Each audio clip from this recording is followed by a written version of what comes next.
What's up, everybody? It's your boy, Mr. Dugai, coming at y'all with another episode of Dropping Dimes with Mr. Dugai. And today, I know I'm a little late. I've been a little under the weather, so I ain't been putting out content as much lately. I'm good now, so I promise y'all I'm back on my content. But I'm gonna talk about the LSU Tigers are ranked 16th basically in the preseason AP poll. I'm gonna just give my whole thoughts on that. Before I get into this video, for anyone, if you want to give me a follow on my social media platforms, Facebook, Instagram, and Twitter, I'm gonna have all that information down in the description box. Also, if you a Madden player on Xbox One, I'm gonna have my Xbox One gamer tag in the description box also. May not always get a chance to respond to questions and comments on these videos, so feel free to DM me. And whenever I get a chance to, I'll get back at you. Come holler at your boy, yo. LSU is number 16 in the preseason poll. You know, it's about right, honestly. You would like them to be a little higher. At the same time, look, ultimately, not we just going off of the polls. Honestly, this means nothing. Like, when we in 2019 we was number 6 and we was the national champs. And we beat like all the teams ranked, like I think all three or whatever. A lot of the teams ranked ahead of us. We ended up beating them, in the preseason poll, if not all of them, to win the national championship. So ultimately, in the macro look of it, it means nothing. But we talking micro right now. It's about right about where I thought we should be. I thought we should be somewhere between 10 and 15. So 16 is like, okay, cool, whatever. When you look at this team, I mean, it's a lot of talent. It's a lot of talent coming back. The problem is LSU did not have a productive season last year. And there's some unknowns. It's unknown with the new offensive coordinator. Though we know he comes from the Joe Brady tree of coaching, this is his first rodeo as a full-time offensive coordinator, here at LSU. So also, with the defensive coordinator, with Durante Jones, is a lot of unknown with him. And we're talking about from a national perspective. When you think about the national pundits, they look at this LSU team and it's like, we know they got a lot of talent there. We know that they got a lot of experience coming back, but this team was not any good last year, and they got some, basically, honestly, some unproven coordinators coming in that we don't know what could happen. They look at LSU like LSU could either be really, really good or LSU could plummet again. So that's why they kind of put us, between the tens and the 10 and 20, sitting us right at 16. Like I've mentioned, I like this team a lot. My biggest concern with this team, and it's a real concern, is the offensive line. I am, and that was before Darren Rosenthal went to Kentucky. I'm concerned. There's no real super studs on the O line like that. I know Deculus is a solid player and he's been around for a while, but I mean, even he has his struggles. I know a lot of these guys are back, but hopefully that they play a lot better than they did last season. We need better production, yo. We definitely need better production from the offensive line for this team to be as good as we all know is capable of being. I like Max Johnson a lot. I like the fact, and I know people look at it like it may not be that big of a deal. Honestly, I think it is a huge advantage when your daddy was a Super Bowl winning quarterback. You know, it's some things he could teach you, obviously. So I feel like that is a little bit of an advantage for him. Also, I like his moxie. I like his swagger. I like the way he plays. And I love the connection that he already seems to have with clearly our go-to wide receiver in Keyshawn Butte. So I like Max Johnson out there. The running backs, I need more from them. Now, part of that has to do with the offensive line not being great last season. But I need more from Ty Davis Price and John Emery Jr. There was a point in time, like me, one thing about me is I'm honest. A couple of years ago, 2019, at the very beginning of 2019, I honestly was one of the people that was beating down the table for John Emery Jr. and Ty Davis Price to get more touches than Clyde Edwards-Helaire early in that season. Like when you talk about Georgia Southern and Texas, I wanted them to get more touches than Clyde Edwards-Helaire because I felt like they had more talent and they were more explosive.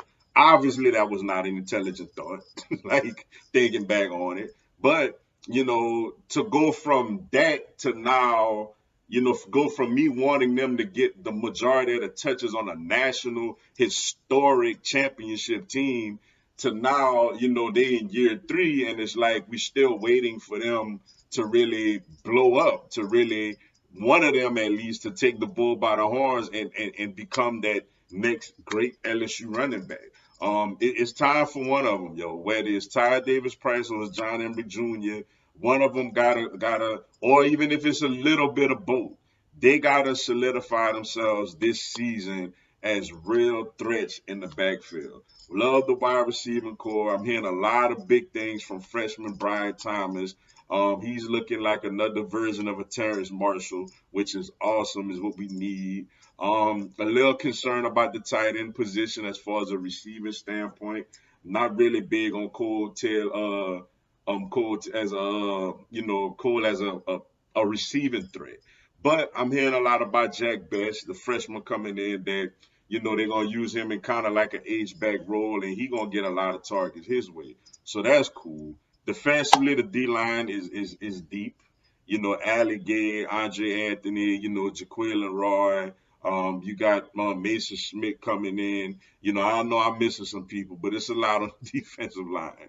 You know, um, linebackers. You got Mike Jones Jr. coming in, who a lot of people think is going to be a real contributor. Damone Clark, Bakersfield. We got a lot of got some players there. And in the secondary, of course, Derek Stingley Jr., Eli Riggs, who are to me, and I'm sure a lot of people would agree with that, are the best cornerback duo, in the nation.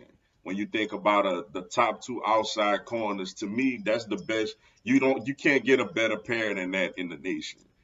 Safety position got to be better. It was bad last year.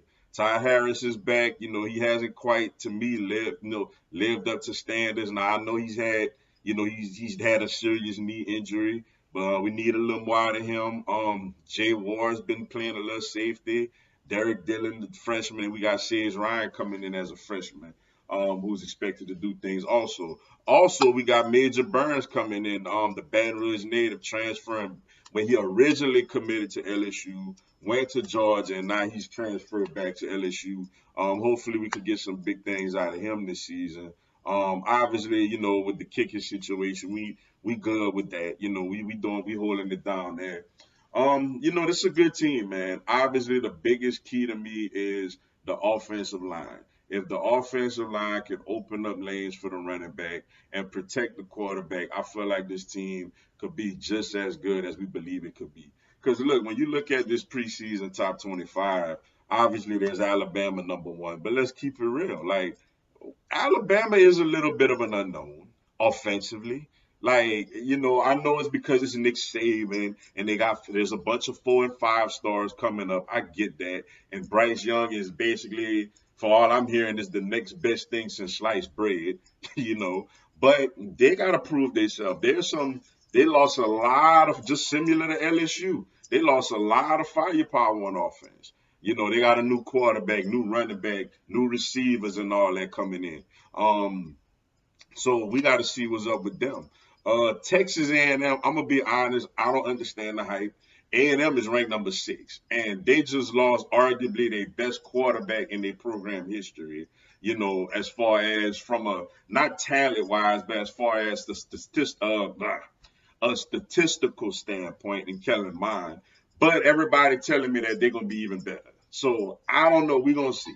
I don't get the hype, but they telling me A&M is gonna be awesome this year.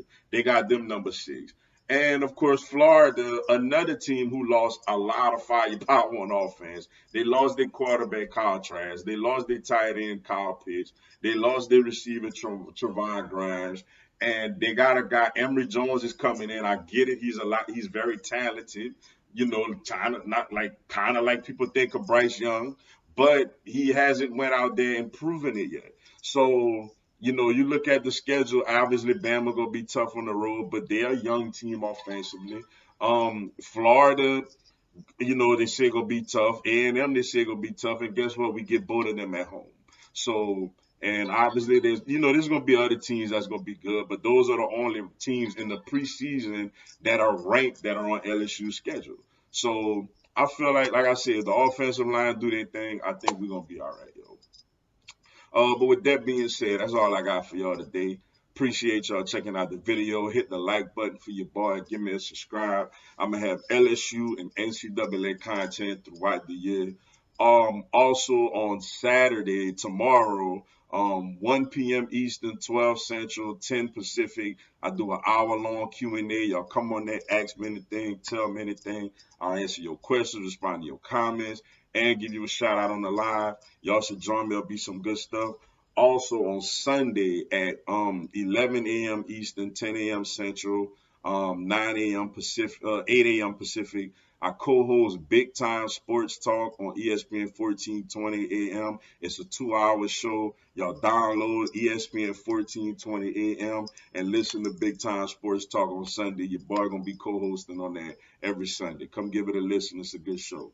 Until then, y'all have a blessed one. Go Tigers.